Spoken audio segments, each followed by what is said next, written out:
in a world crying out for a top 10 show.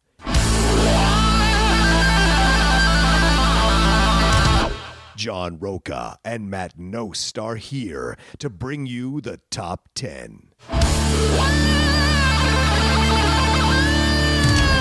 Take it away, boys.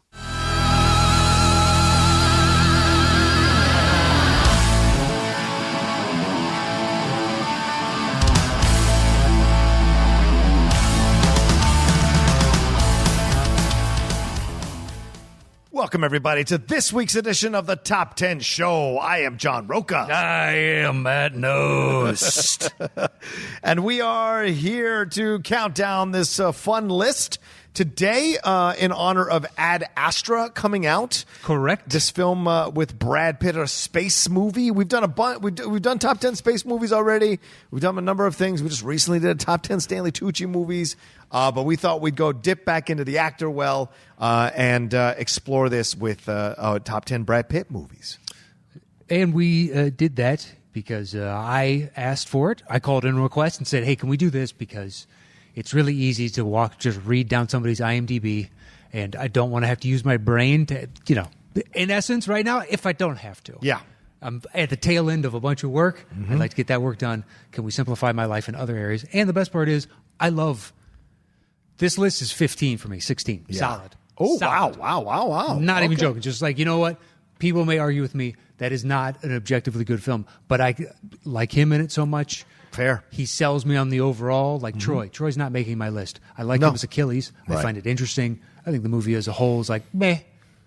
I don't fault him for it. I would like to see more of him as Achilles. I've got two that will be on your list that are not on mine. Okay. Guaranteed. I love how you keep guessing my list, man. One for sure, 100%. You're going to be like, what? And you're going to go crazy and your hair is going to stand up just a little bit. It's going to defy the gel and push up just a little bit more. No gel. How exactly? Are you saying that's a genetic trait and your hair just stands up on end like that? I don't use gel though. It's a different. It's a. Oh, really? It looks like it's a light styling gel. pomade, is what it is. It's supposed to look spiky. It's supposed to give it the spiky look, but it's not gel. I used to wear gel way back in the old days. It has a slight sheen to it. Yeah, but it isn't prick. Like gel makes your hair prickly. Okay. My hair is not prickly. It's smooth. Yeah, I use a molding clay mud thing. Yeah. I do stuff too. Well, welcome to Metrosexual Talk. Today we're going to talk about how we style our hair. I remember once a buddy of mine walked in. I was like, bro, great hair. What did you use? What are you using on I swear to God. And he was like, oh, this is years ago. It was the first time I ever tried anything other than gel and all the stuff I just knew. And it was something by a dude that had TV shows, Jeffrey something or other. Okay. He may still have, I think I've seen a bill. He's got a place in Beverly Hills. Wow. And it's called Dirt. Oh, Jeffrey Chaz Dean. Yeah, something like that. Yeah. But it was his and it was dirt. And it was made to, look like it was no fuss, no muss hair, but somehow it still looks pretty amazing. Yeah. And but literally, he walked in. I was a bartender at the Comedy Store in La Jolla. Mm-hmm. It's a comic, but I worked as a door guy. I worked as this job. I've done every job in that club. And he walked in, and he was down for the weekend. And I was like, dude. Wow. He's already a handsome man. Yeah. And it's one of those things, if it's unfortunate, because he can pull off everything, and you're over here just trying. You look like JV. Right. And there's Varsity. It's like, that dude didn't even have to try. That's pure confidence of Varsity. You're like, I can't even come close to that. He's a man that was in a number of movies back in the day. Oh, really? Huh? Interesting. He's in Can't Buy Me Love and Teen Wolf. Oh, that guy. Court? Yeah. Yeah. We can I'll ask him see if he wants to be on sometime. I would love to have him on, dude. He is because he's was he the villain in one of them, or was the heavyset guy? In what? In Teen Wolf. Teen Wolf? No, he was one of the good guys, one of the miscellaneous basketball players. He had a bigger role in Can't Buy Me Love, but I haven't seen that in so long. I would be lying if I could tell you specifically. I just remember what's his name on the riding mower at the end. Yeah, that's right. That is the calling card of that movie, and I haven't seen it since I was a kid. Right. I already know what the arc of it is, and but yeah. So I get it. I just thought it was like some new gel type of product. Not specifically gel. It's not like you're out buying the LA gear of gel world. It's like something this, wow, you found that on Walmart's lowest shelf. Yeah. But yeah, so Pitt, I mean, legit, 15, 16. Yeah. I was on the phone with my brother on the way over here, and he's like, "You got this?" I'm like, "No." And he's like, "Are you kidding me? What about this?" I'm like, "Nope." Sorry, and it hurts me to say these. It's a contention. This is going to be interesting because he's got a lot of interesting films on here that in many different genres to explore. So I'm excited to jump into this thing and figure it all out as we go along. But anything we need to cover before we jump into this? I mean, I know we're not doing our usual banter ahead of time. Anything you want to discuss? You doing well? Everything's fine? I'm doing well. There is the so last week you made a call to arms asking, hey, what's somebody out there just put together a list of like the most movies we've ever. Oh, yeah. Somebody did that. I took a screen capture of it. Kevin Riordan. Okay. Riordan. He did this over at Facebook. We thank you for it. Thank you, Kevin. So, why did you do that? He's got the top 10. He did it by number of actual times it's come up on the show, and then he also gave a score to where it placed on the list. Wow. So I guess a 1 would be worth 10 points, a 10 would be worth 1 point. Oh, interesting. And then did that. Okay. So by that metric, the number 3 is our number 1 movie, but it's not the most mentioned movie. Okay. So 10 is Boogie Nights. Wow. Wait. No. I want to make sure this is correct. You say mentioned, you mean ranked. Yeah, it's been on our list. Okay. A total of 10 times. I've had it 6. You've had it 4. And its score amongst those 10 times was an 82. Okay. And I believe that's how the scoring system works. That's what I'm just guessing. Did he go all the way back to our Collider days? Oh, okay. So not all the way back to car chase days. Somebody else can do that. Go all the way back to car chases. That's what I meant. So you took half my call to action. But he also put in, that's still 2 years worth of work. Thank you, Kevin. Thank you. So in that time, Schindler's List was 9. And that was 6 me. That's shocking to me. 4 you. Wow. Braveheart was number 8. That makes sense. 6 me, 4 you. Thor Ragnarok. This blew me away. I figured I'd have it more. I got 5. You got it 6. Came up 11 times. Okay. Reservoir Dogs, 11 times, 6 to your 5. Yeah. Guardians of the Galaxy, my 5 to your 7. Wow. Logan, I already knew you won this one. This is a no-brainer. Yeah. Of course. 5 to 7. Yeah. Dark Knight is the number 3. So I brought it up 7 times. You brought it up 6 times. Its score is 124. Wow. So it destroyed all other scores. Mm-hmm. The next closest is Malcolm X, which I was blown away by. It's come up that many times. Wow. But 7 and 7. 7 apiece. Okay. And then Road to Perdition is numero uno. Yeah. No surprise. No surprise. Yeah. And that was what provoked it. How many times? Yeah. And that is 8 me, 7 you. But its score is 70. So Dark Knight was a 124. Wow. So Dark Knight is always at the top when it comes up. That's the thing. It crushes the conversation when it's in the conversation. Yeah. It being a comic book movie, though, moves it down a little bit. Well, it just doesn't come up as often as Road to Perdition. Road to Perdition fits in mob movies. You've got crime movies. Is there a film you're surprised it wasn't on the top 10 list that we talk about a lot? There's a what, I'm sorry? Is there a film that you were surprised about that wasn't on the top 10 list that we talk about a lot? No. Upon looking at that list... seems pretty straightforward. Yeah, by and large. I'm sure there's numerous movies that have been listed, come up 9 times and come up 8 times. And done its thing. By the time that he does this, say January 1st, we could have had number 8, 9, and 10 drop out and 2 other things jump in and take their place. I think we're dropping the ball here. Why is that? Because there's no romantic comedies on that list. Matt, we're not servicing our romantic comedy friends or fans well. We need to make adjustments to that in 2020. Not this year. We've already picked our topics for this year, but in 2020. We have. That is unfortunately a done deal. Yeah, sorry guys and ladies. Yeah, we've baked in other things. And we are, attempting to do that as much as we possibly can. We are. We're not overt about any of it. No. We just look at each week and go, what sparks our interest? What do we want to do? Yeah. And I am we're having this discussion. I'm also reordering my list. Of course you are. This discussion. That's standard for Matt Knows. That is not standard. Before we start. As we're talking? Every single time. Okay, well, that's a lie. It is. Every single time? That's a lie. You're always looking at it and adjusting it before we start. I come with my list ready. I'm going wholesale. What does wholesale mean? Top to bottom. I have just reordered numerous positions. Sometimes it's just I make arrows. You know what? I'm switching these 2 things. Mm-hmm. It's fine. Okay. But you also don't even number yours. Yours are just words on a page. Bullshit, I number and mine. at the end, you're like, what number was what? Hold on, let me count down from the top. Because I could just put a number in there. I'm not going to deny that has happened on occasion. That is On not occasion. my standard way The of doing things. preponderance of times, the body of work indicates that is your default setting. That's not true. That's not true. Yeah, I thought I could do it by sight most of the time. It's not. That is true. And that's a lie. I remember one of our fans called us out going, Roku's being lazy because you can tell that he doesn't number the things. And it's like, kiss my ass. I know what's where. All right, so for Brad Pitt, Yeah. so many choices. If you're patrons, have you all enjoyed our live shows that we've been dropping? Did you guys enjoy those 3 live shows that we dropped last week? I hope you did. I hope you enjoyed it. If you're a patron and you haven't watched our live shows, live shows, I guess I shouldn't say live shows. Our shows that we did on camera, our video shows. We had a review for It Chapter 2. We had a Topic Thunder that dropped, and we also had our regular show from last week that was on camera. Those are for the patrons, $20 and up.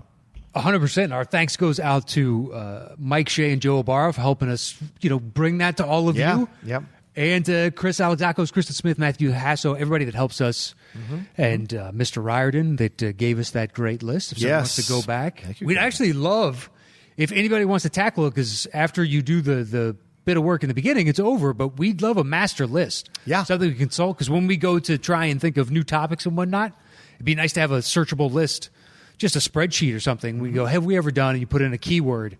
And, oh, no, we haven't. It would make life easier. If someone could create a Google Doc that lists all our topics from our first show, which is Top 10 Car Chases, all the way through the Collider on camera show to when we came back to now. So everything, all the topics, not the Thunderdomes, not the relists, not any of that stuff. The main show topics.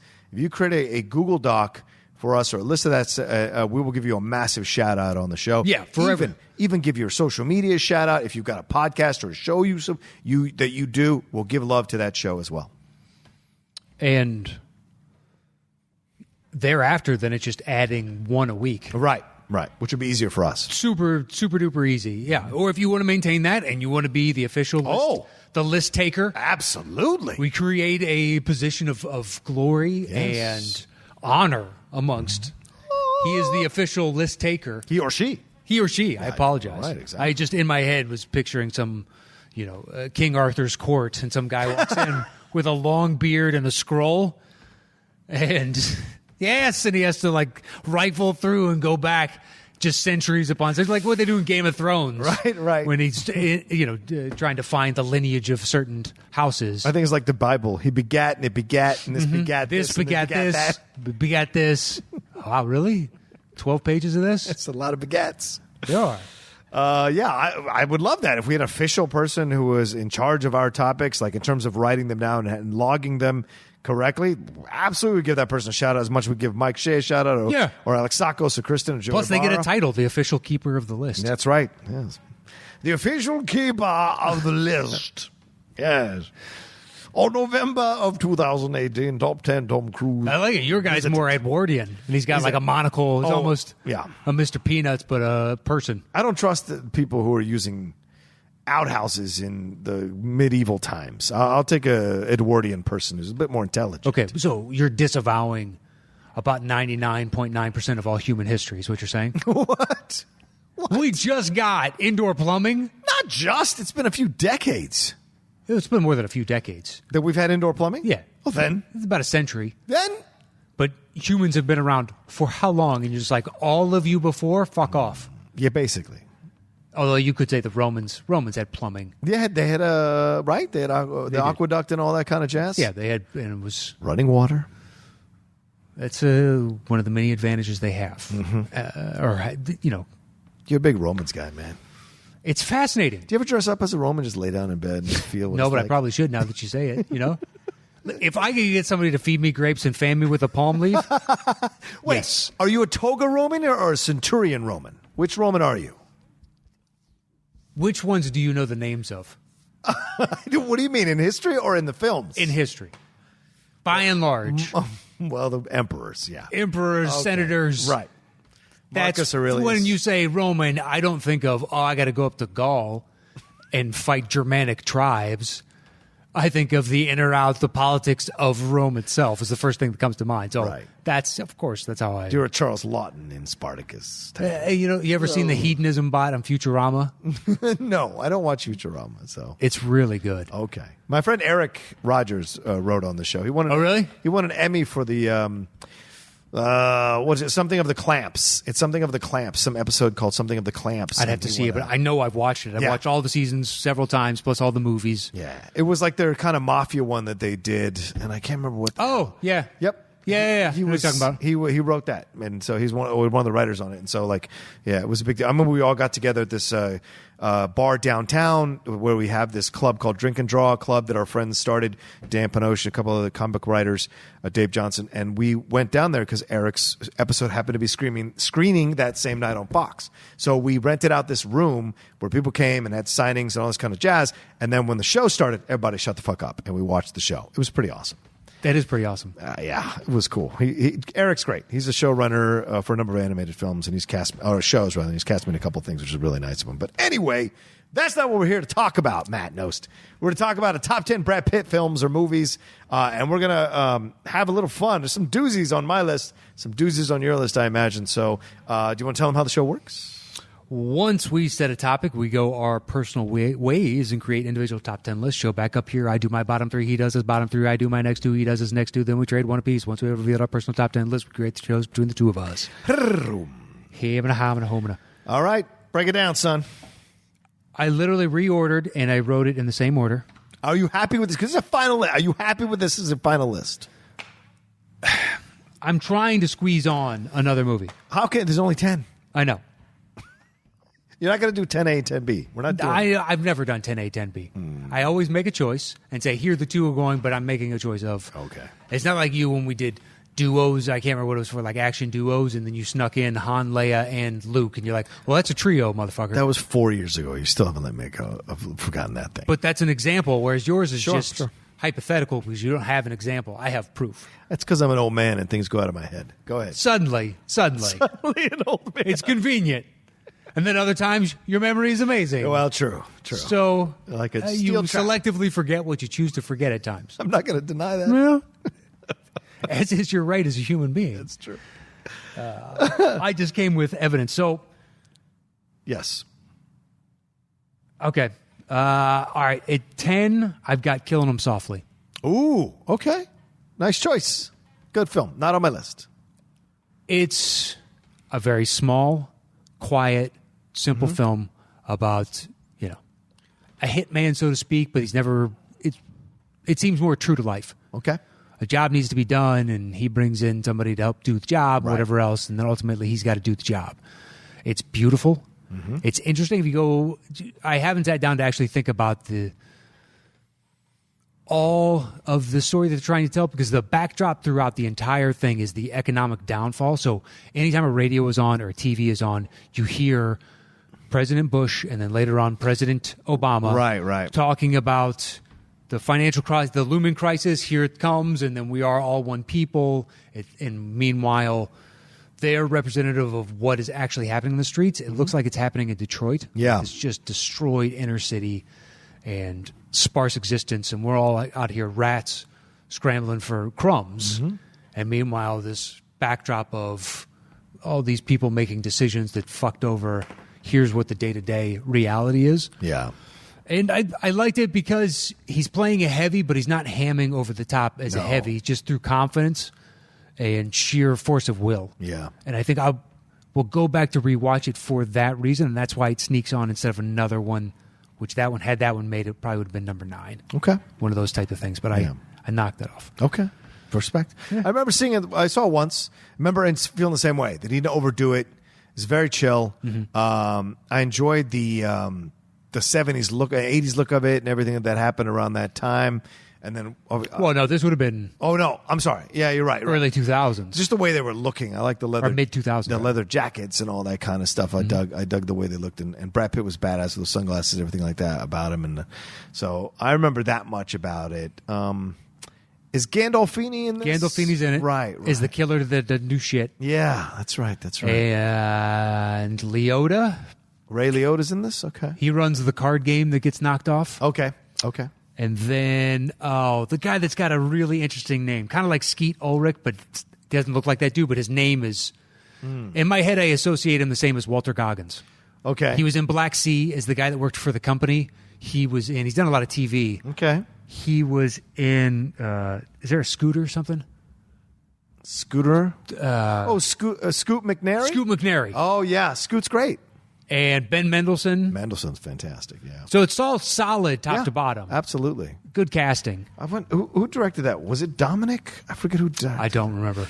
I know when Pitt is firing his gun, they do extreme close-ups in the rain. Yeah. It is beautiful. Mm-hmm. The cinematography, it's got to be all CGI, but it looks not all CGI. Right. But Andrew Dominic. What else has he done? He did 2 episodes of Mindhunter from this recent season. Sounds about right. The Assassination of Jesse James by the coward Robert Ford. Okay. It's one of my favorite fucking films. Chopper. Okay. I think Chopper was the one with Tom Hardy, or is that the one with what's his face? No, Eric Bana, who plays the legendary criminal. So he hasn't done much, man. He's only done 3 films, and he's got 2 films coming out.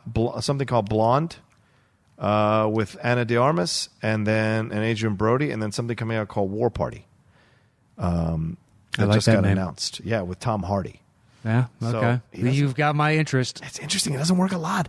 How do these people fund themselves, man? Do they just write or something like that? Like, it's not like these films made a lot of money, killing themselves with their assassination. No, but who knows what he's doing on the side? He's got some sort of hustle. You must have some kind of Shooting hustle. commercials or... Yeah, probably shooting commercials. Yeah. Probably. Where you make 6 figures in 2 weeks and then you don't have to work. Yeah, that's true. A buddy of mine house sits for... Basically, he lives in Malibu for free. He owns his own home, but they're over in what are they called? The Grapevine. Okay. So he's got a home up in the mountains, up in the Grapevine. Okay. He used to. He was one of the first professional wingsuit parachute guys in the world. Oh, wow. So back in the day, if you saw like a Mountain Dew commercial or whatnot, Right. there was a damn good chance it was him. He was one of the first 5 base jumpers in the world. Yeah. Type one of those dudes. And now he's retired. He's long since retired. I'm chill now. Leave me Well, alone. it's, you jumped Yeah. for 20-something years, 25 years. It's a high mortality rate Yeah. in that world. And he's like, I'm too old now. He still goes out every once, he'll go to the Alps and shit like that, and basically lives up on the mountain, and he jumps down once a day. Yeah. And then takes the train back up, and then camps out up in the mountain overnight, and then he jumps down and has beers or something, and then takes the train up at the end of the night and just does that. Wow. Yeah, that's how he spends his vacations. Okay. I can't remember what started the initial... Commercial directors making money. Oh, yeah. So then now the guy that he worked on a bunch of commercials, he's out of town nonstop. He's gone for 3 months, 4 months at a time. Okay. So he just goes out there and he lives at his dope-ass place out in Malibu that's got a gorgeous view, and there's a couple acres. Jesus. Yeah. And he's got a beehive out there, and he does a bunch of other stuff. Yeah, he just lives in Malibu. And then when the dude comes home, he's like, all right, I'm just going to go back to my house in the mountains. Right. Goes and lives at his house. He's retired. Doesn't, it's it's not a bad life, man. No, true. Very true. Very chill life. All right, what's your number 9? 9 is World War Z. Okay, cool. Didn't make my list. For whatever reason, I have watched that a lot of times. since it came out. Okay. A lot of times. He's good in the film. He is. And the flaws that people point out, and the fact that once you find out what the book had in store, Yeah. why it fell short of most people's expectations. But I liked it. It reminded me, in essence, of 28 Days Later. Mm-hmm. You're giving me the genre new again. Yeah. Oh, this is interesting. Really quick transmission rate, but if they can sense that you have some sort of terminal illness, they move on. Yeah. That ending where he has to, come out and walk down the hallway. Yeah. It's stupidly cinematic where people are flooding past him because there's all the noise of, soda cans or something falling out of, and they're all going, and he just, as they set up in the script earlier, he is a stone in a stream, and they're just flowing right past him. But I liked that scene on the plane. Oh, when yeah. The terror. What do? You stack luggage? Yeah. I can't think of a better idea. Yeah. And throwing a grenade, you don't have much of a choice. It's Yeah. all very believable. Yeah. And then he gets gored but doesn't die, and they find the what is it? It's not the CDC. What do they find? It's the UN something or other for communicable diseases out in the middle of nowhere. It's like, it's very convenient that you crash not too far from this. Right. You were headed there in that general direction. Yeah, but overall, I find the film really interesting. Yeah, agreed. I enjoy the film as well. Pitt's good in the film. Morel Enos is good as his wife in the film as well, and all the stuff they take him through. The zombie stuff, the CG stuff was a little tough at times. I didn't mind a running zombie. That's a good new way to do it. And you didn't like the way it looked? Yeah, the way it looked was a little too unbelievable. Kind of like, Yeah, there are moments. In Matrix Reloaded, when they have the battle with Agent Smith, Yeah. the CGI just kind of throws you off from the reality of or pseudo-reality of what you're watching. And so, in the end, it didn't 100% get there for me. But, I respect you putting it on your list, totally. It's when I was making the list and being honest with myself, it's like this thing already has a hold on me. Yeah. And it's kind of replaced one that may make your list. Okay. And would have like a year ago, because I don't think even then. Yeah. I've seen that movie like a surprising when I started to think about it. I know it backwards and forwards. I've seen it so many times. Yeah. It was kind of for a long time a movie I could put on and fall asleep to. So There's some great sequences in the film. Lord God, just the first opening sequence. But all the flaws that people have with it, I totally understand. Yeah. But for whatever reason, it works well enough for me to where now I can put it on any point and be like, I'm fine watching from here. Yeah. What's your number 8? 8 is Snatch. Oh, yeah, that's a punt. Okay. His part was small. That was If you say so. yours. Go. List. Can't wait to a punt. If you say so. Yeah. My number 10 is Interview with a Vampire. That was the World War Z. Oh, right. Fair enough. If it's going to make my list, it's going to be number 9. Yeah. I just know that I'm going to watch that more. Yeah, and that's fair. I just respect the performance here of Pitt in the film. He's the best part to me. He really is. I mean, Kirsten is good, too. And Tom is fine. Yeah, Tom's fine. good. Absolutely no denigration of Tom Cruise in this film. But this is part of the cementing of Brad Pitt is going to be a part of my life for a while. Yeah, and I like the journey he goes on is so interesting, and he plays the beats of the emotional change within the character so well, and how he transitions and accepts this situation, and in a moment of desperation, he basically curses himself for the rest of his life with this kind of life, thinking it could be something else, and it's not. And then the situation we're bringing in the young girl, like all these things that he has to come to terms with, and of course, Cruise is like, vitriolic, passionate defenses of what they do. You are a killer, Louis. All of that adds a lot of elements to the film that I really enjoy. And he plays it so well because he's still building as an actor. He's still coming into his own as an actor. And I like what he brought here. What I wish for that movie now, it was more of a final exploration of Pitt when he's watching the sunrise on a movie theater. From that, someone that's set in the reality of, this is my life. What does that mean? Is someone who's not trying to attack you unless he has to. Right. And that worldview is utterly different. I've seen the throat ripping out. I've seen this. Right. What is immortality when you don't have friends? Yeah. Right. What's the point? When you're an alien. Exactly. Yeah. What is that struggle like? That was super interesting now going back to watch it. That's my favorite part, which is I'm sure most people don't enjoy as much. They like the overall arc of the story. Yeah. I like the longing, looking off into the distance, trying to figure out meaning in all this. Who kills Slater at the end? Is it Brad Tom Pitt? Cruise. Oh, Tom Cruise. Yeah, I thought it was Tom Cruise. That's the interview, and then they're driving, and he's in the back seat of the convertible. And he's giving the same spiel that he gave to Brad Pitt, and that's when the Sympathy with the Devil comes back on. It's good. Cinematically, it's an excellent way to close the movie. Absolutely. But now looking back, I prefer more the Pitt side. Understood. Telling you, dude's got like 15 He does. solid movies. I'm not going to deny that. Number 9 is Ocean's 11. That was one of the two I knew that you would have. I didn't. Yeah. I think it's good. Yeah, right. And this is such a fun movie. Really, 13 was fighting to overcome 11, but I think he does more in 11 than he does in 13. Okay. Because he is the person who's figuring out that Danny is doing this shit to get Julia Roberts back, the character of Julia Tess, to get Tess back into his life. And he's like, what the fuck are you doing? So it's like he kind of takes over the situation or the movie itself from Clooney. And that's pretty fantastic. So at the beginning, he's a cool, rusty guy doing his thing, knows everything that he has to do, teaching those kids how to play cards. Playing a poker game. Right, he's doing his thing.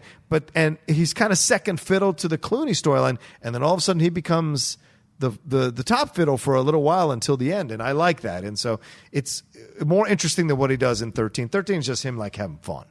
11 is where he really kind of comes into. Well, they were all kind of having fun. 13. That's true. So I can't give it the same kind of notion. So yeah, that's why it's number 9. And I love him in the. He's just so effortlessly cool, man. And I don't care what anybody says. Just because it's written that way doesn't mean you can play it that way. Oh no, he can. Yeah, that's a very specific ability. Yeah. Because you also have to get all of us to agree.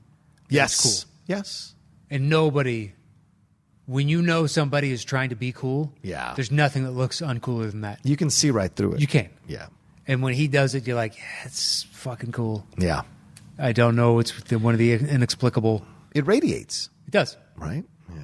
It's always had a career for so long. Yeah. It took him a while to really figure out who he was. Yeah. I think on some level. He had early success and then like a feeling out period as he was experiencing different projects and whatnot. But it's never because he's a pretty face. No. He's always trying to do something. Mm-hmm. Mm-hmm. Something interesting and different. Yeah.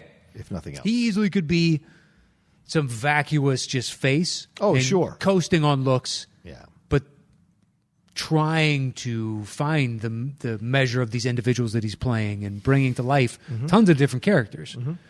I've always appreciated about that. It's just Oceans, to me, is such an ensemble. Yeah. I get that. If I'm going back for Pitt movies, I want other Pitt movies. Yeah. And if you're going to give me ensemble, it's the punt for you for Snatch. Okay. Fair enough. Because he's so unique within it. Anyway. Yeah. You've said your piece. I have said my piece. What do you... 8 is 12 Monkeys. Not on my list. Oh, wow. He's easily the best part of it. He's nominated for this. He's easily the best part. Yeah. I don't care for the rest of the movie by and large. Wow. I don't buy Bruce Willis and I'm blanking on her name. Yeah. And no. Madeline Stowe. Yes, Madeline Stowe. Right. I don't buy their chemistry. I don't buy... I've never been sucked into that storyline. Him as the psychotic, son of a rich... well-off man, family, whatever the case is, all that. He is nothing short of fantastic. Yeah. But, I don't. Okay. Go right ahead. Fair enough. I really like the movie, and I enjoy Bruce Willis because it's one of the most restrained performances he's ever delivered.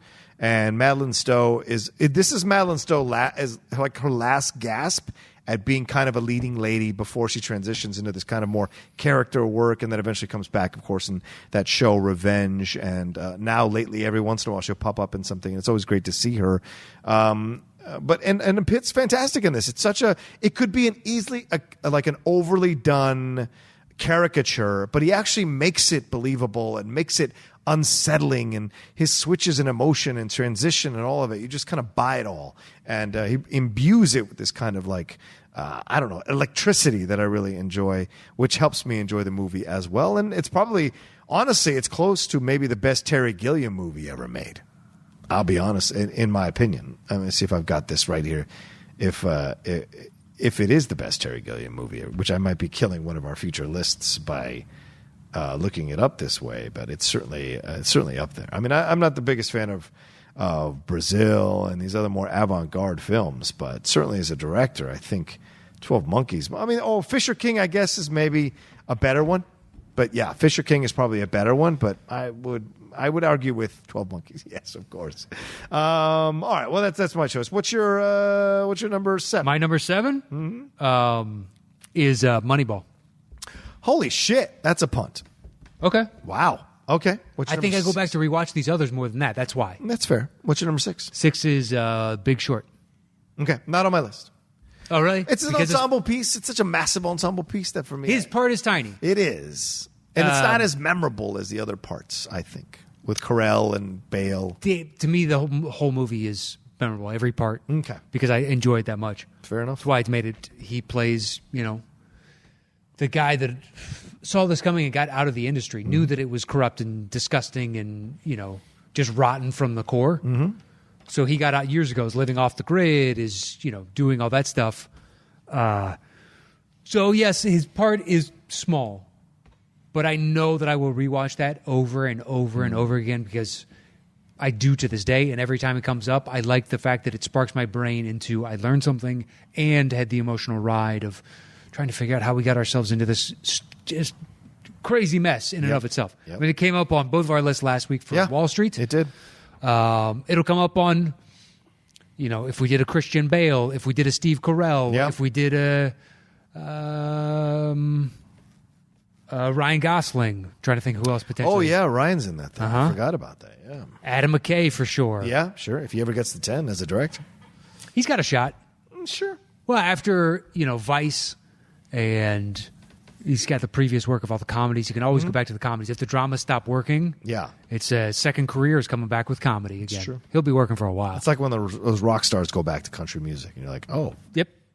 Or, now I'm doing the old standards. Yeah. It's like, Rod Stewart. Yeah, doing the standards. You're right. Yeah, I go to the catalog. Oh, now I'm doing Best of Motown. Now I'm doing... Nothing says your career is not as well as it used to be than when you start to go into those. Yeah, I need an inflection of cash. Yep. I haven't had a hit of my own. Pat Boone does metal. Yep. Yeah, Pat Boone does metal, right? Yeah. Exactly. Well, I mean, that dude never wrote his own songs anyway, I don't believe. It's true. So it's a little, Rod Stewart, you had... Yeah, and here's a tip for you all. Kelly Clarkson is not doing a TV talk show if her music is selling like crazy. And it isn't, so she's going to talk show.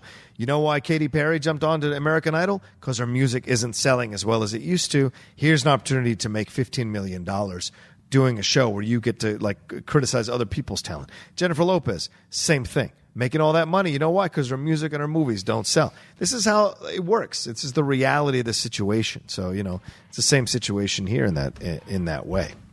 That's just my opinion. It's just my opinion. It's talking. There's nothing wrong with that. You are talking to yourself. And unfortunately, I've gotten a few text messages that it's never happened before on the show. Are they important? Sorry. It was vitally important, and you have stalled twice for me. I'm trying. I'm doing my best I can. Yeah. I thank you. Just some people I know are getting ready to go out of the country. Had to relay some stuff before they go out of the country. No worries, man. And, don't sweat it. We can always pause the recording for a second. Yeah, it's fine. It's fine. Right. That was your number 6? That was my 6. Which was, again? The Big Short. That's right, The Big Short. My number 7 is Fury. That's a punt. Okay, slight punt. Yeah. Fair enough. 6 is Snatch. So the punt from... Oh, okay. Yeah. So it wasn't a massive punt. I know it's not massive, huge. Yeah. But it's a punt. If his part was bigger, easily goes up. Well, I think his part is bigger than Big Short and other play. He is the instigator of this everything that happens. Okay. Because if he doesn't find One Punch, if Gorgeous George doesn't go over there and get his ass kicked by One Punch Mickey, then Jason Statham's character Turkish is not in all this kind of situation. And you get no argument from me that he is more a crux of what befalls. Mm-hmm. Perhaps I'm just saying, Big Short I enjoy more as a film overall. That's fair. And see, I'll go see Snatch way more times than I'll see Big Short. Well, it's more fun, so to speak. Yeah. Big Short is like, how can you believe this fucking mess we got ourselves into? And Snatch is like, I get to... Dude, watching him fight... Right. It's great. Even after Fight Club, and you knew he could pull off fighting in front of, which is a movie, may or may not be on our list, spoiler alert. Foreshadowing. Yeah. When he makes that calculated choice in his mind that I'm done fucking around in this fight, you believe it to a degree. Of course. All of a sudden, it's like son of a gun. It's like the first time you see Robert Downey Jr. as Sherlock Holmes, and you're like, wow, I didn't think, A, this should ever be in a Sherlock movie, and B, that you would be doing this. Right. But it's just perfect marriage between the two. Yeah. No, he is easily my favorite part in that movie. And there's a bunch of great characters. Yeah. Guy Ritchie, when you didn't think he could do another Lock, Stock, on some level, he made a better movie than Lock, Stock. Yeah. It's more entertaining in certain aspects. I think Lock, Stock has better characters overall. Okay. Just like from the wide array, whereas Snatch, I think, has more memorable individuals within it. Yeah, Snatch is my favorite of his of that early time, right? But Bricktop is in Lock, Stock, right? Bricktop. No, Bricktop is Snatch. Bricktop is Snatch? Yeah. With the thick glasses? Mm-hmm. That's Snatch. Yeah, because the guy playing cards is not Bricktop. That's Harry. Yeah, Bricktop is pretty damn fantastic. He is. And that guy is in Lock, Stock, and Two Smoking Barrels as Sting's friend. Oh, yeah. Yeah. Okay. So, but without the glasses. But yeah, Bricktop is great. Bricktop is Do you know what nemesis means? Like, he's so good. The film is so quotable. It's eminently quotable. It might be my favorite Guy Ritchie film. Maybe Sherlock Holmes is slightly better. Sherlock is the only thing really battling with it, correct? Yeah, you're not choosing Swept Away. You're not choosing the King Arthur. No, Jesus God, I didn't even see it because everybody said it was so god-awful. So bad. Rock and Rolla is good, but it's certainly better than Revolver. And I don't know if there's anything else that when does Guy Ritchie do a superhero film? That's the next question. It's kind of surprising that he hasn't. Right? At least some of the darker. You tell me you can't do. You know how they did that Gaslight, or Gas Lamp Batman. Yeah, the something Gotham like by that. Gaslight. Yeah. Do something like that, where it's just like, all right, that seems like a Guy Ritchie. Now after the Sherlock Holmes, maybe when Batman met Sherlock, that happened in the comic books. Yes, it did. It seems really dumb. Well, that's Elseworld stuff. Maybe if there's a Captain Britain origin movie, he could direct it. There's something as generic as Captain. I know Captain America. There's Captain Britain. There's what, something Canada? Is there Captain Canada? But I know there's a dude with the maple leaf. There is. That's in Alpha Flight. I think he's in Alpha Flight. The dude that has the maple leaf on his chest. Alpha Flight? Yeah. That's terrible. Alpha Flight is the Canadian Avengers. I realize. As soon as you say it, he's in Alpha Flight, and be like, well, that clearly has to be their Justice League, their Avengers, their. You do this all the time in comics. And the thing is, you accept the ones that you're used to, and then sometimes the others are just, it's like a Robert Townsend's Meteor Man. Yeah. I'm sure there was a Meteor Man. All the Mystery Man. Had to be. The Blue Raja. Whereas when Ryan was on the show going through wrestler names, sometimes they're generic, and sometimes the generic is so perfectly generic, like the Human Tornado. Yeah. That's great. It's so bad, it's awesome. It's like, mwah! It's juicy good. Yeah, it is. Just perfect. All right, well, before we jump into our top 5 films separately here, let's take a break. Take a quick break. Yeah, quick break, and hear from some of our sponsors of the Top 10 Show. All right, well, that was thank you so much to those sponsors. We made some jumps and some moves, and people have come along to support us and be a part of us. I hope you enjoyed us promoting their stuff. And hey, maybe if it is of interest to you, go and explore those podcasts or start your own thing at Anchor. That's why we talk about it. And let them know we sent you. Yeah, let them know the Top 10 sent you. Heard about you guys on the Top 10. Yeah. Their show is way better than yours. You should stop. No, well, don't say that. Not to them, but maybe to somebody else. You can say it to us. How about that? Sure. Yeah, don't say it to them. I am flattered by that every time someone, like on Twitter, will get tagged in something. Yeah. What show should I be listening to? Some feed of an individual I may or may not know. Yeah. And people just pepper them. You should check this show out. And you never know if those people listen to us. I don't think we've ever gotten a message or a tweet saying, "Oh, this person suggests you guys. I listened to you guys. Had a great summer listening to you guys." We don't know, but I've never seen. I'm sure we have. I've passed the show on to a number of people I've met at times, and they have come back at me and said how much they enjoyed our show. So there you go. So are you saying that you've done it, but you have no anecdotal evidence from other people outside of yourself having done it? Yes. No, evidence that other people have come back to say, "Hey, this person on Twitter suggested you guys. I listened to you guys. You guys are great." Okay. That's what I'm saying. I've never had that. Okay, so you want someone to reach out from the abyss and let you know that they're there? I mean, good luck to us both, because True. It will happen now. Hopefully. Someone will reach out either here over at facebook.com/groups/the top 10 show with the There number you 10. Will let us know. Yeah. Totally will happen. Yeah. All right. What's your number 5, my man? 5 is the punt from you earlier, Fury. Okay. Cool. Just the idea of, we've seen a lot of war movies. Yep. But I've never seen it from the perspective of inside of a tank. Yeah. And what that reality must be like, living in like somebody else's farts. Yeah, basically. In diesel fumes for months. 6 of one, half a dozen of the other. Yeah. And the majority of tanks you're going up against are superior to you. Yes. The German tanks are better than the Shermans that we had out there. The Tigers and Panzers? Sure. I think those might be both what we were up against. Mm-hmm.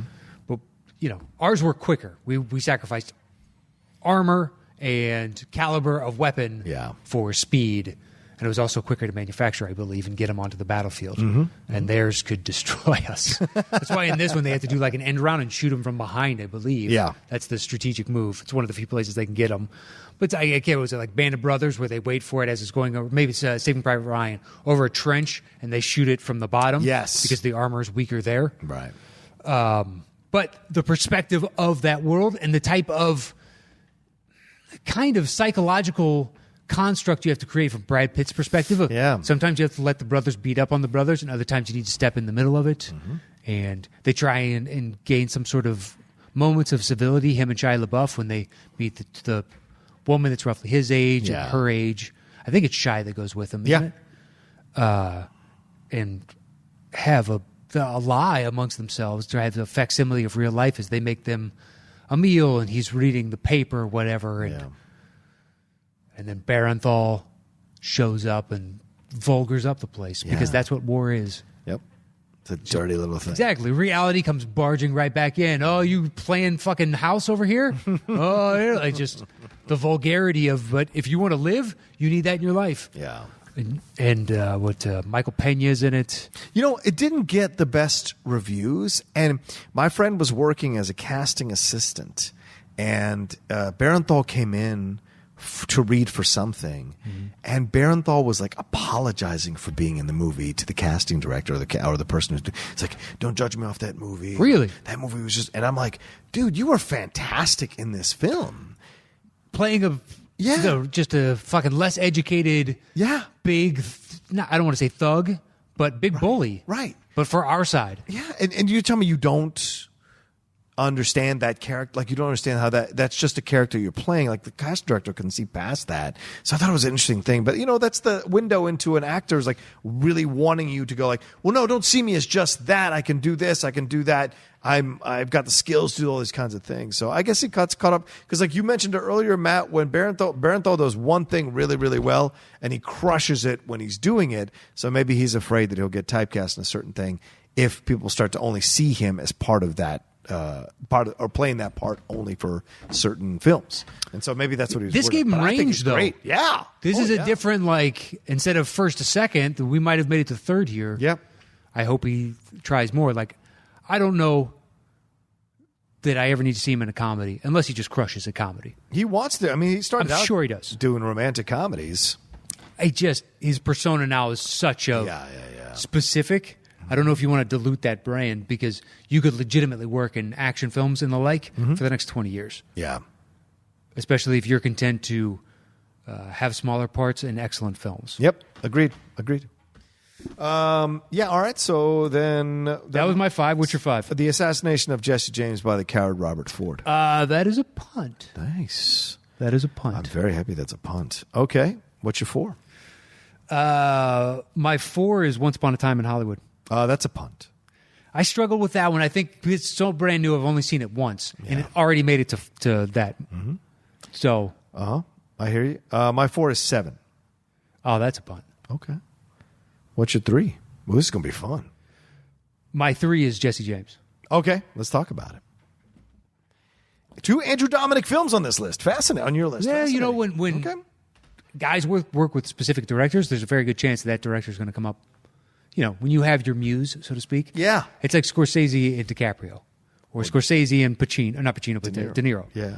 It's like, okay. Would you want to try and limit to me the 3 apiece? That'd be kind of difficult, especially with De Niro. Yeah. No, I'd like to see De Niro. And DiCaprio will get there eventually. Oh, yeah. I'd love to see Pacino in a... Wouldn't it be funny if he had chosen Pacino? Pacino in like fucking Raging Bull or Mean Streets. I'm just in my head. I just go right into that.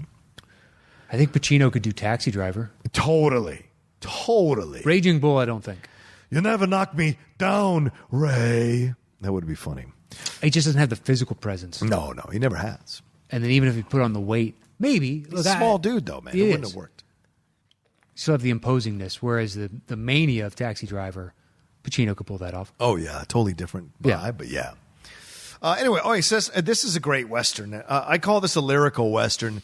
It doesn't get enough love from film fans and from fans of Westerns themselves, because it's a film that takes its time and you savor the landscape. You savor the environment. And this is what the West was really like. Like that glorified shit that you see sometimes in the older films. This is what it was like. It was sparse. People were constantly turning on each other. It was dirty. It was grimy.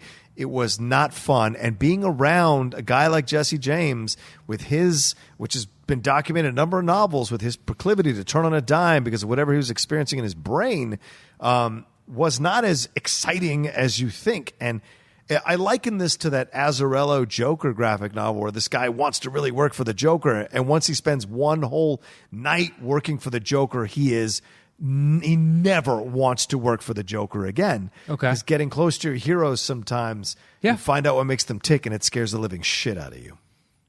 It's interesting, though, when you watch it, because you see a pop culture figure, somebody that's now we know his name. Yes. And even in his day, he was one of the most famous people in this country. Right, good point. But if it's to be believed that he was kind of, losing his mind a little bit, so to speak. And it's hard not to when, for 14, 15 years, you've been wanted by the law. So you've been looking over your shoulder. That's going to breed a certain kind of mania. Sure. And you have killed a couple of your cohorts. One has turned on you and turned state's evidence in essence, and you assume they're all out to get you. And he has a story about a guy that showed up to kill him one time that feigned being a big fan of him. Yeah. And the public, just like Casey Affleck's character, loves him. Mm-hmm. He's a Pulp Fiction hero, a dime store novel, hero. Yeah. In the movie at one point they said like Europe only knows two Americans, Mark Twain and Jesse James. It's probably true on some level. Yeah. Maybe the president's name. Yeah. I don't know how that works, but because they wrote books or books were written about them, they can translate across, especially Jesse James. What culture doesn't love a good bandit story? Yeah, true. It's universal. True. Robin Hood. Yep. Know his fucking name. The dude just stole shit. Gave to the poor. There's really not a lot of evidence that is the case. But it's a great story. It's true. It's a great story. True. Very true. When you watch for that and then to see then the Casey Affleck character flip and change and have to live with the ignominy of being the guy that killed this individual. And then he gets his ends. He was unstable himself in a different way. Yeah.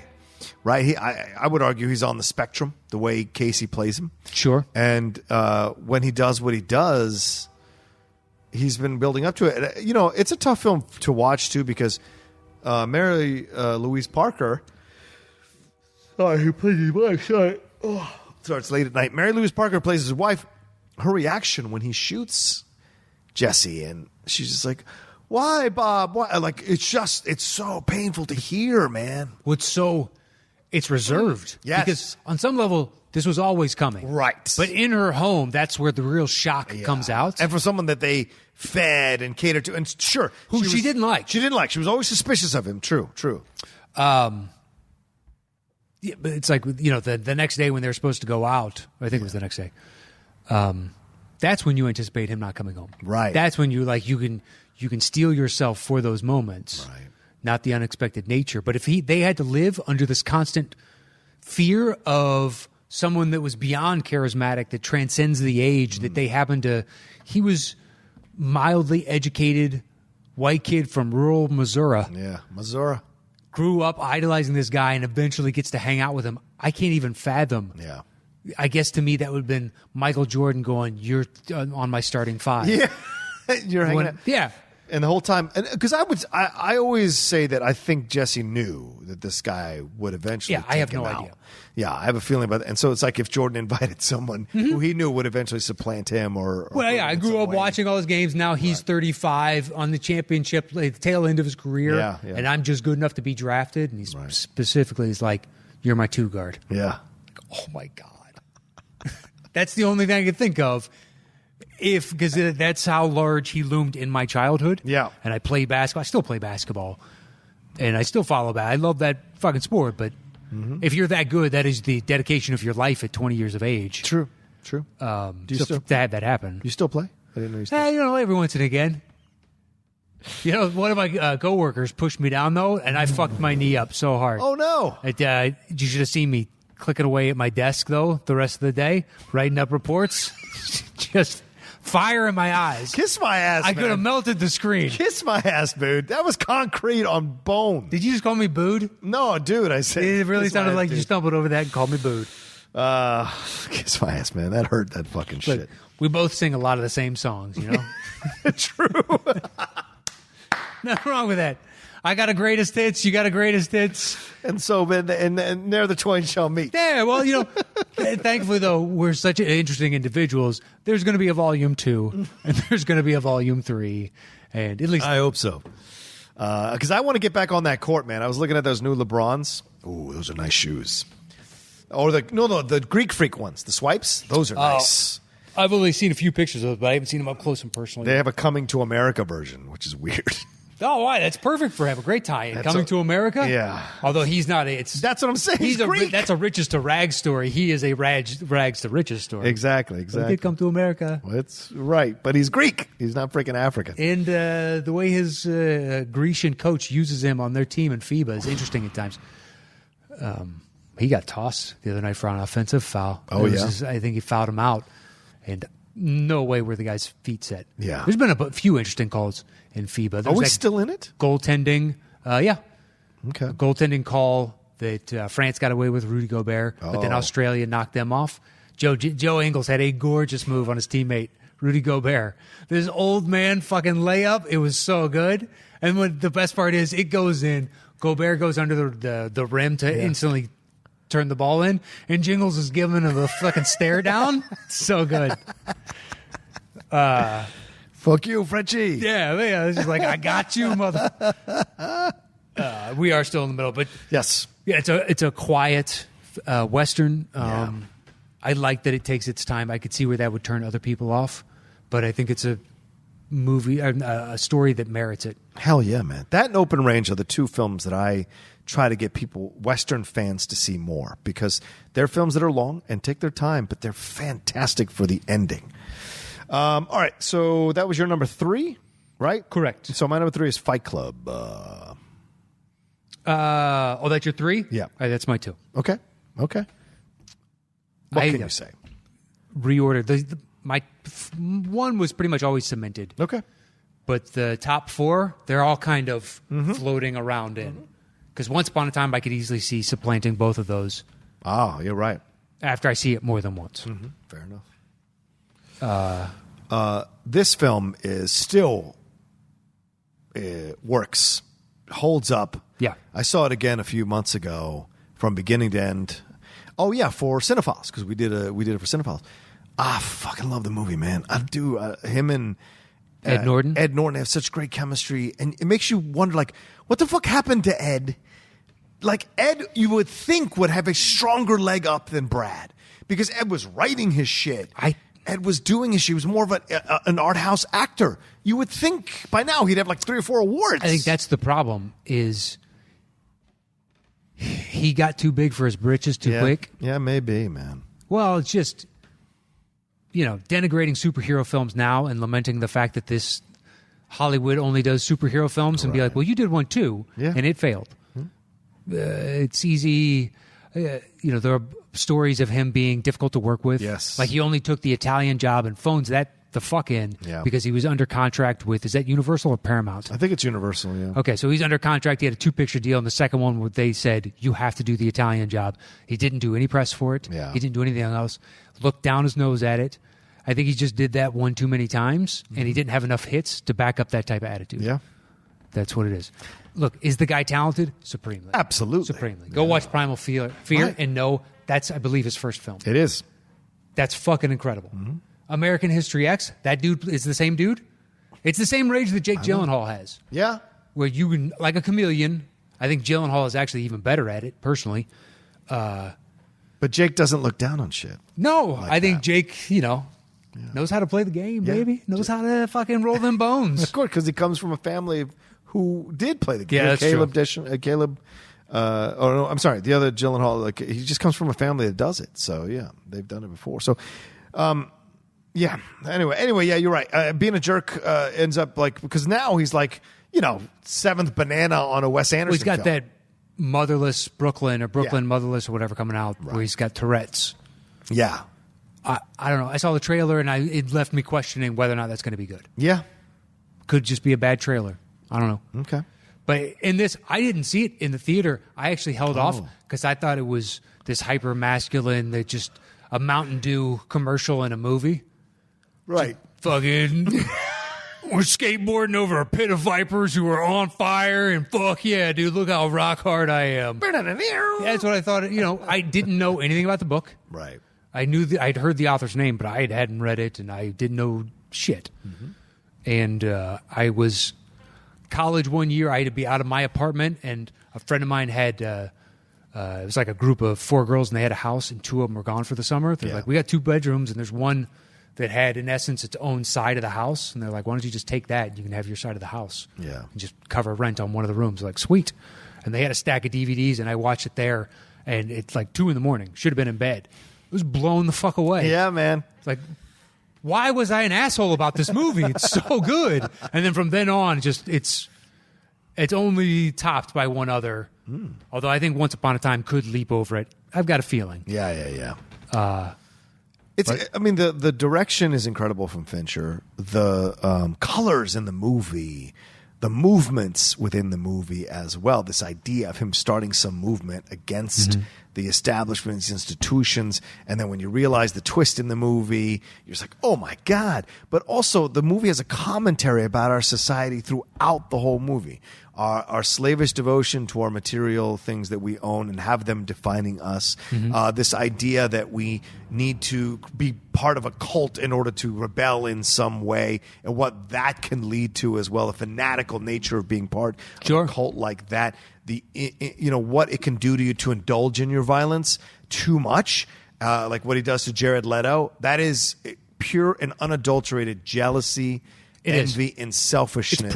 It's primal, right? But in all the negative ways, right? So there's so many lessons throughout the movie about masculinity, even how he treats Marla, who is this kind of lost person trying to figure out where the fuck she belongs. Oh, yeah. The jealousy he develops because she comes in to essentially show the lie that he is back to himself. Well, and also and it pisses him off. He wants to believe that he's one way, and she is infatuated with what he longs to be, but actually doesn't realize he is. Right.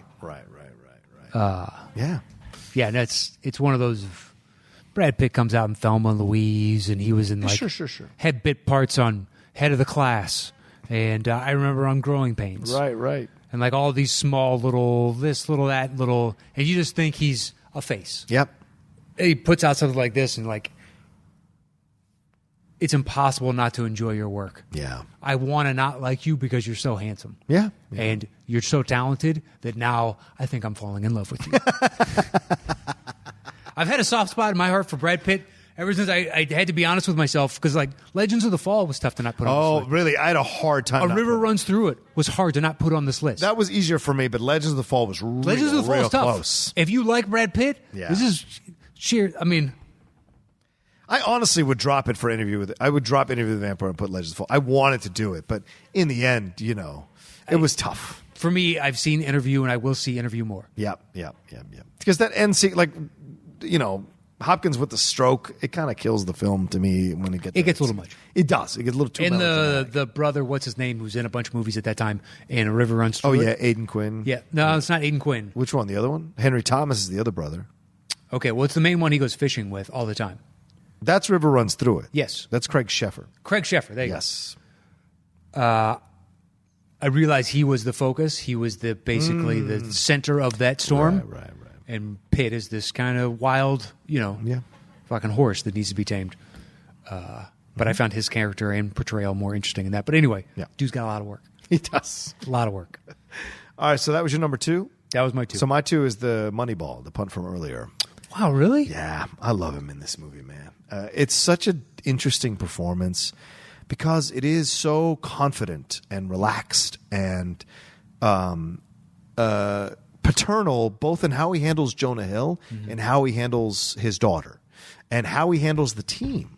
right? Bringing these guys, figuring out what works, pushing forward this idea of metrics and what it all means, statistics and all this kind of stuff, going toe-to-toe with Philip Seymour Hoffman's character, the manager of the team, like just trying to figure out how to make this work because he believes this works. He believes it will lead to victory. And in the end, he is proven right. Now, it doesn't lead to a World Series victory. He never has in terms of the A's, but for that during that time. But he's right in changing baseball and his determination to change baseball.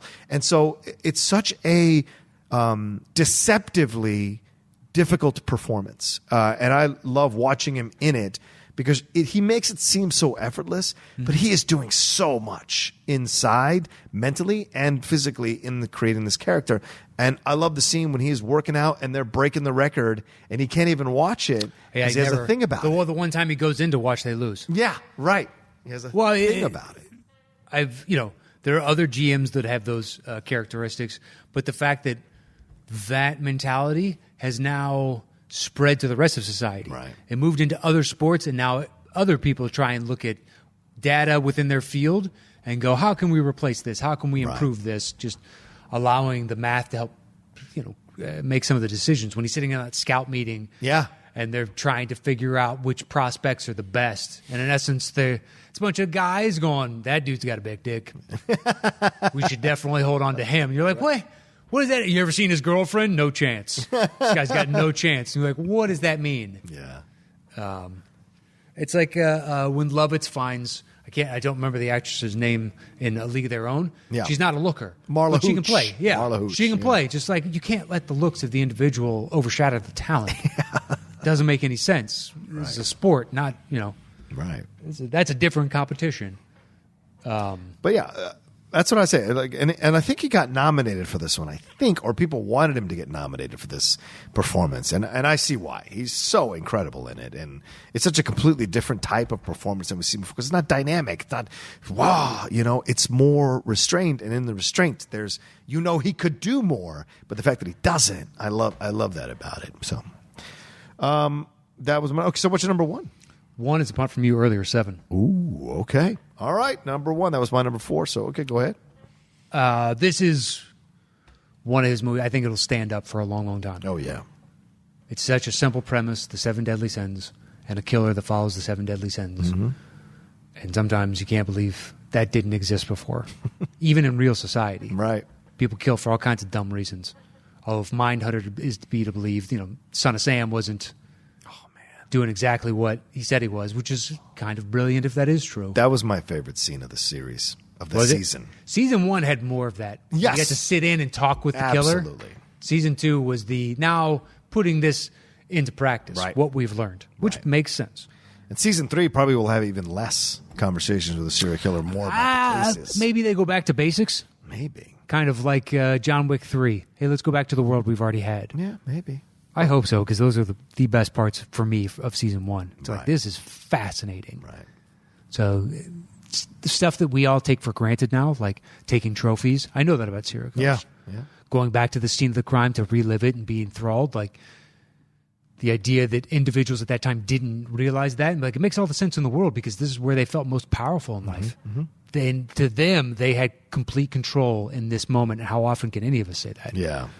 Like, that's true. Mm-hmm. At least to their fucked up perspective. So in this 7, there's all kinds of great little things when you go back and watch it now within specific direction, within shots. Mm-hmm. How, I think it's Fincher again, how he's framing certain aspects and allowing the camera to subtly tell you a story as you're following along with the action and interaction and dialogue of the characters itself. But how he sets up shots where eye lines meet, so you're unconsciously not realizing how Pitt is slowly becoming equal in Morgan Freeman's eyes. Yeah, interesting. How the camera is framing the interaction between the two of them. That's a great point, man. Yeah, and eventually it gets to the point where they're always at these equals, and then, like the shift at the end, the camera, the way they're framed within it, reveals that shift as it's happening. Yeah. And you're like, dude, this guy thought of so much, as any good director does. baking in all kinds of small little elements to it. Yeah. It's a pitch perfect movie to me. Yeah, it's a fantastic film, and his performance is incredible, even with the somewhat cheesy at the end. What's in a box? I think that's perfect. But I like his arrogance. I like his overconfidence, because he probably didn't want to be a cop. He probably had other ideas and probably played sports, maybe thought about them. But this is what he ended up as, a detective, rather. But he bamboozles this poor, young, innocent wife in Gwyneth Paltrow's character to follow him, because she's kind of lost trying to figure out what she wants to do herself in the world. There's no way, if what happened didn't happen in the movie, there's no way they're still married in their 30s. She would have left him. She would have totally left him. Yeah. Because he doesn't learn the lesson, and he keeps obstinately pushing forward, thinking he's got the moral high ground constantly, and look what it costs him. And I think that's what's fantastic about Pitt in the movie, is that, like, he's too dumb for his own good, yet he's willing to risk it all in this, like, desire to prove something, right? Yeah. He's proving something within himself, but everything else is getting destroyed around him as he tries to prove this. Oh, he's doing surgery with a hammer instead of a scalpel. Yeah, he almost brings down Morgan Freeman with him. He has to work overtime and to get him to kind of understand what's happening. It's Morgan who's the soul of the movie, and with Gwyneth Paltrow being the heart, it is Pitt who's like the fists of the movie, like just trying to bang his way through things and clumsily. So, like, even in that scene where he kicks the door open and Morgan Freeman goes, "You stupid." Exactly. Well, you don't. Anything you find now is inadmissible, right? Unless you get a witness to lie, which he does in the worst. Yes. Yeah, I saw that guy running in over there. Yeah. Hey, you got my $20? Type of, like, everybody knows this is a lie. And the cop even taking the statement is like, oh, yeah, raising his eyebrows. But that cop taking the statement knows, on some level, right, we've been searching for this guy. We just found his home. Lie. Yeah. Fucking lie. Yep. Because it's not like that guy's going to come forward and suddenly go, baloney. Well, and that's why I think his punishment is delivered the way it is, because he broke every law trying to catch this thing. It's evil. He became what he was chasing. And not in of course in the serial killer kind of way, but in the violating morals and ethics. Violating the virtue of what his job is supposed to be. Exactly. Although Morgan Freeman kind of does that too when he taps into the list that the FBI is not supposed to be culling. Right. So he's breaking the laws. But he's using his sources, right? He's using his that he's developed. Just saying, you're saying one breaking of the law is better than another, which, yes, but by definition, they're all at fault because they're breaking the law. True. They could be violating your civil liberties right now and justifying it afterwards. Yeah, fair point. I'm saying one just did it way more than the other is all I might be. You're throwing a dart and painting a bullseye afterwards. No, I don't think so. You're going to succeed no matter what, going, wow, this is different because of. Well, you kill 10 people or one person, there's a difference. Still, ultimately, death is death. True. Did the 10 people, you could say the result of that 10 people is we stopped those 10 from killing 1 million, whereas that was just one person dead. That's certainly a way to look at it. So then it's more justifiable to kill the 10 people. Well, I had to kill these million because they would have killed 1 billion. Could be. A little bit. If I kill Stalin, though, I don't have to worry about it. I saved 20 million. It's all in who you kill. Basically, is what we're trying to say on the top 10. Well, you get no gulags, you get no Serbia. I met a dude from Serbia, and he's like, "You've heard of Serbia?" And I was like, "Of course I've heard of Serbia. Are you kidding me? Have you run into Americans that haven't?" Yeah. He was a young kid. Who's the three movers. They were all three. One was Chechen. The other two were Russian. Holy shit, dude. One guy was moved furniture, but he's in med school. Mm-hmm. And then another one was going to be an architect, and the Chechen spoke about 5 words of English. Wow. So we had hand signals. They were all 3 nice, and they were all in their early 20s. Yeah. But the Siberian was like, "You've heard of?" And I was like, yeah.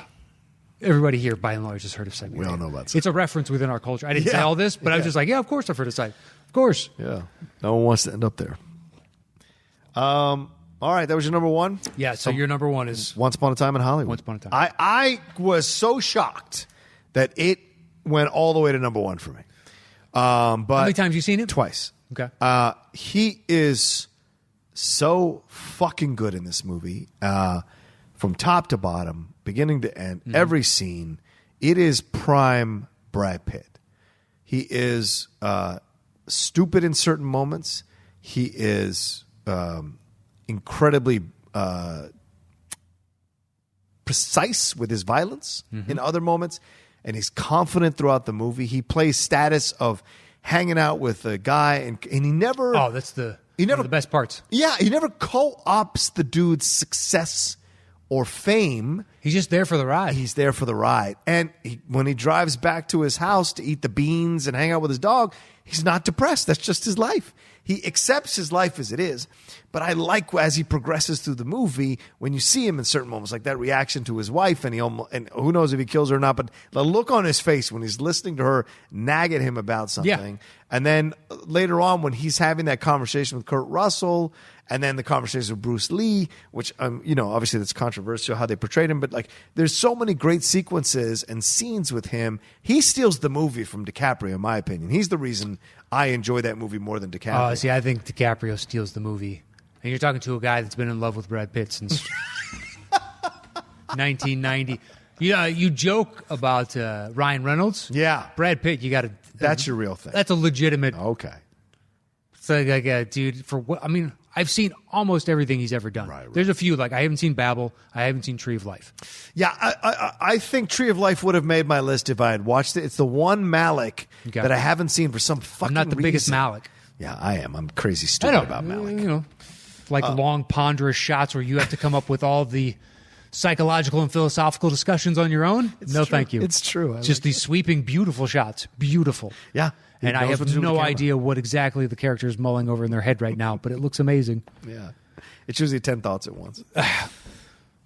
Anyway, I just enjoy him in the movie, and that's why it's my number one, and I think he's incredible. He is. Yeah. And and when I say DiCaprio steals it, like this is a 55-45. Well, sure. This isn't outright theft. Sure. Pitt is still flat out amazing in it. Yep. Agreed. But I think if it's just like we have to go down the list of my favorite scenes, DiCaprio is going to dominate more of that discussion for me. All right, fair. All right, well, that's our separate lists, top 10 lists for Brad Pitt movies. Now I'm going to put this thing together and compile our list of the top 10 Brad Pitt films. Do you want to write? Sure. Okay. Do you want to go grab drums? Oh, God damn it. Do I have to? What number do you have? 7? Yeah, that real low, didn't you? 4. Oh. So I've got Once Upon a Time at 4. Oh. Are we doing the coin? We might have to do the coin. I will grab it out of my bag while you... Nope. Oh, you got the weighted coin? I've got the most recent coin that we got from... Yes, that we've already established is weighted. You believe it's weighted. I don't believe it's weighted. We did it on the show where we sat there and flipped, and you won over like 87% of the time. Well, that doesn't mean it's weighted. Oh, really? That's not what that information means? That's a bunch of horse shit. A bunch of baloney. I can just feel it's ever so slightly heavier when you have the queen side facing down. I don't understand why they made that choice, though. So this is silver dollar sized, roughly. Elizabeth II, DG Regina, a 2016 coin. And on the backside, so this is a Canadian mint official, and they just made a Superman logo on the other side. Although it's got a dent in it. Did you know that? Hasso, you hearing that?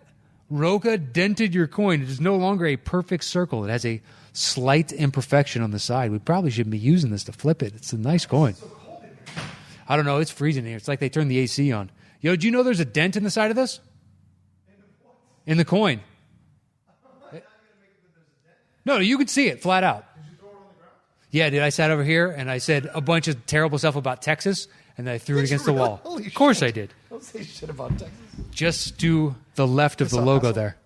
It's slight, but you can see it when you turn on the side. That's a Canadian maple. No, I said to the left. That's to the right. Oh.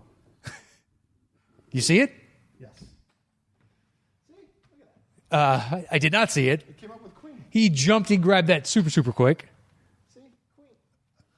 I don't believe him. I'm going to get in close. We're going to be dead air for a second. Queen again. All right, baby. Suddenly tonight it's flipping for me. The last time, I swear to God, it was all There's Superman. All right. All right, there we go. All right. That's 3-1. All right. 3-1. We'll go to 10. We'll see how it ends up. 10? 4-1. Well, all you got to do is get to 6. 5-1. But this seems really weighted. This is weighted. I think you put like Stickum on your hand, so you knew you could control the flight. We see you would disregard that. In the other room, you disregarded anything that hit a physical object not named the floor. I'd call that 5-3. Is what I call that. 5-3 is what I call that. We do this a lot on this show. 5-4. Suddenly we're starting to even up. 5-4. It's 5-5. Okay. So it's not. Give me one more. Here's the A tiebreaker. weighted coin. Dancing around it. All right. This is an unweighted coin, but there is a dent in the side. Hasso, I'm not sure what happened. Yeah. Looks like you got the. All right. So number 1 overall, it's 7 versus Once Upon a Time in Hollywood. Right. I almost said Heavenwood. You ready? Yep. I hit something. Remember we said it's not supposed to hit? Boo! Oh, I thought it was on its downward because we counted the ones that landed on the cords, just not the one that bounced off the table. Fine. Go ahead. I think that seems about fair. You think anything worse than your favorite 7. Of course I do. It's a matter of perspective. Why? So Once Upon a Time in Hollywood 2? Yep. Okay. And then you got Jesse James and Fight Club where? I have Jesse James at 5, Fight Club at 3. Fight Club is next. Okay. Moneyball's 2, but that's what, 9 on yours? Jesse James beats it. Okay. And you said what for Moneyball? 2. That's my number 2.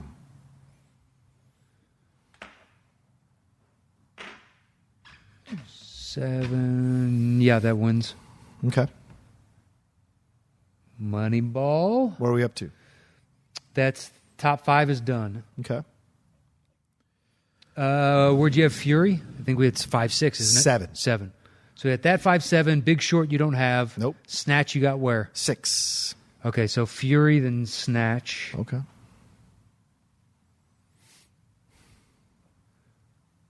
And then can you beat Big Short at 6? I don't think we have any common ones left. What's your next highest? 8 with 12 Monkeys. 12 Monkeys makes it. Do you have your 9? Yeah, Ocean's 11. All right, I got Killing Them Softly at 9. You got that coin in your hands. Flip it up. Flip, flip, flip, flip. Hey, you won. Hey-oh. See? Hit side. I counted. You're consistent. And Oceans closes out. All right, good to go. All right, let's do this thing. The top 10 Brad Pitt movies, yeah. At number 10. Ocean's 11. At number 9. 12 Monkeys. At number 8. The Big Short. At number 7. Snatch.